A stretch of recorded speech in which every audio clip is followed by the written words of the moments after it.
Ce lundi 19 juillet 2021, le Centre national de sécurité routière a lancé une activité de sensibilisation du tricycle appelé Koloboto. L'objectif de cette activité est de réduire les risques d'accidents de circulation sur nos routes. Écoutez le chef annexe Atlantique Ouémé Plateau, Arnaud Kelomé. Journaliste, je pense que vous êtes un Béninois et vous circulez sur nos routes.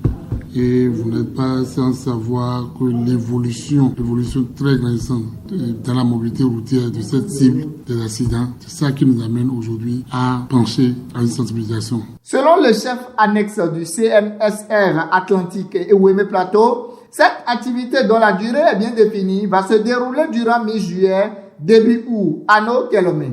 C'est une opération qui se déroula de ce jour, 19 juillet 2021 jusqu'au début août. Je ne savais pas que nous sommes à la veille de la fête de l'indépendance du Bénin. Et pour nous voulons faire de cette fête un accident zéro sur nos routes. Et nous avons choisi cette année d'aller faire les Koloboto. Parce qu'à vue d'œil, ils n'ont l'air de rien. Mais quand on ne commence pas à faire le point par détail, c'est eux qui s'impliquent beaucoup plus dans les accidents. Par ailleurs, le chariot de contrôle routier, éducation et statistique, Atlantique et Ouémé Plateau a expliqué les conditions réelles qu'il faut avoir pour être un conducteur de tricycle. Firmin Kouderi.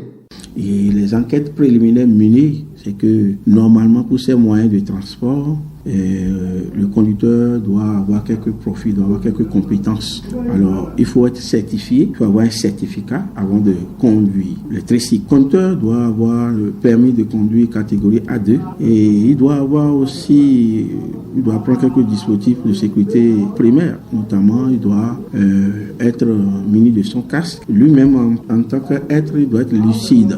Il doit être lucide avant de prendre le matériel, de se mettre à bord.